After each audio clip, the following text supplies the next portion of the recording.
Hey friends, Frugal Travelista here, and I am on my first road trip in Lulu, the camper van. Dun dun dun.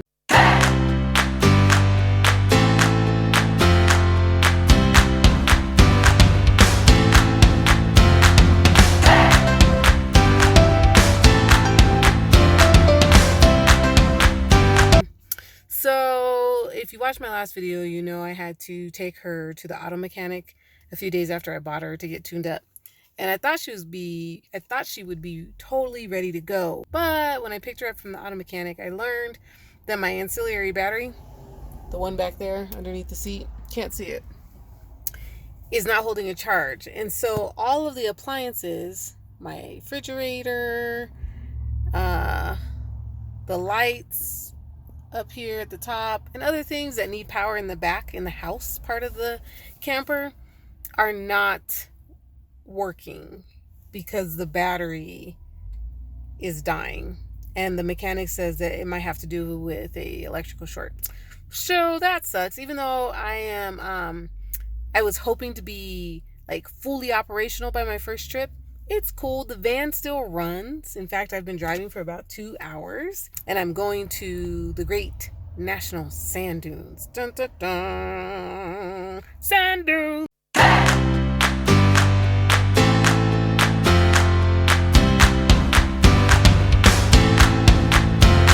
So I will be camping, not at RV site. I won't be plugged in. I'll just be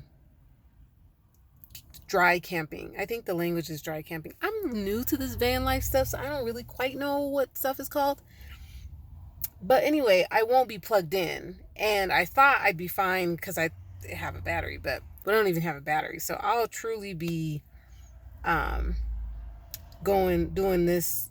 It's almost more like glamping. I'll be glamping. So in between camping and vanning, you know what I mean? Anyway, the point of this video is to say the drive is pretty good. My van is great, except for it doesn't have a lot of power. So Colorado's pretty mountainy. Let me give you some images of the mountains and hills I go through. And then it takes like a lot of effort for my little van, Miss Lulu here, to get up and down the hill. She really does need some extra love to get up the hills. Like, I'm the slowest car usually on the highway when we're going up a hill, and so people often go around me, or I just have a long line of cars behind me, which is a little embarrassing, but I can't help that. I mean, I can't force Lulu to go any faster. I'm doing the best I can. She's doing the best she can. My goodness. I decided to camp at the Sand Dune swimming pools, which is a combined campsite and artesian hot spring. It's a really cool site. Apparently, the history of the site is that some family back in the olden days was looking for oil. And so they were drilling out here in the San Luis Valley area. And instead of hitting oil, they struck water instead, artesian hot spring water. And so they decided to build a hot spring. And the hot spring produces 70-degree water, and it's artesian water, so it doesn't smell like sulfur. And it is so nice. It's like a little oasis in the middle of the desert. And in addition to the hot spring pool, they have RV and campsites on their grounds. And so you can camp and enjoy the hot springs on your way to the sand dunes. So that's what I decided to do. So the hot springs is divided into two kind of areas. There's the pool area, and it's like a big outdoor pool. As you can see, it looks like a swimming pool in a city park.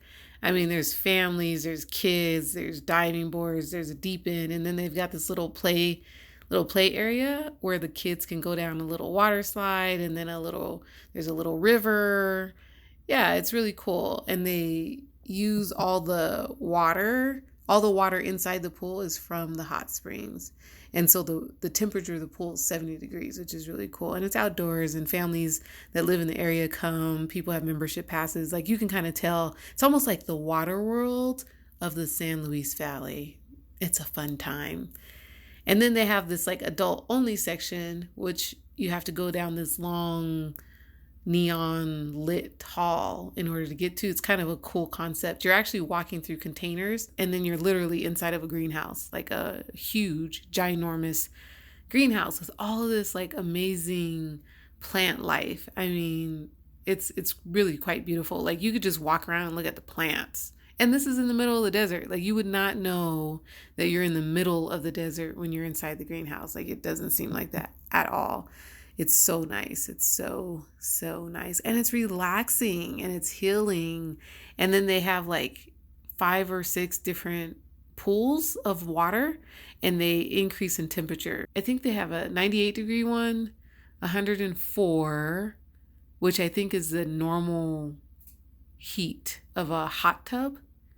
And then it goes up to like 108, which is hot. And that's where I spent most of my time. And then they have like 112. And the 112 pool is shaped like a coffin because it's supposed to be that hot. That's the one you can see. I'm in the 112 in this picture right now. Yeah, it's really hot. Like it's hard to stay in that pool. And then there's this like waterfall at the end of the infinity pool. It's really cool. And people would like stand under the waterfall and just let the water fall on their head. I did that. It's so nice. It's so relaxing. Yeah, if you get to have an opportunity to camp at this site, I highly recommend it. The tent camp where you don't have any hookups, you're just like on a bare pad, is $20 a night. But that gives you access to indoor potty if you want. And then they also have a shower on site that you can pay quarters to operate. And then you get half off the swimming or half off access to the pool and the greenhouse. And then if you want an RV hookup, which I didn't pay for, it's like $32 a night. And you get power, water, and then also access to the swimming pool at half price. So, and I don't know what the little cabins go for. I didn't even look into that, but I think it's a pretty good site. It's well worth it. I mean, I went into the hot springs every single day that I camped there. Actually, I only camped for 2 nights, but then they gave me half off access for all 3 days. So I used it 100%. Like I was in there. And if you pay for the swimming, then you get a free shower because you can use the shower facilities in the swimming pool, which are also made out, the water that comes out the shower is the hot spring water. So you get to soak in the hot spring tub and then you get to like take a shower in the hot spring water. It's really, really, really, really nice. And it's included, so you don't have to pay extra. So that's excellent. It's like perfect. So I highly recommend it and I think it's worth it. I'm excited to show you what they're like. We're going to get up close and personal. But I want to talk to you about cost. So the sand dunes cost $25 per single entry, and that grants you 7 days of access.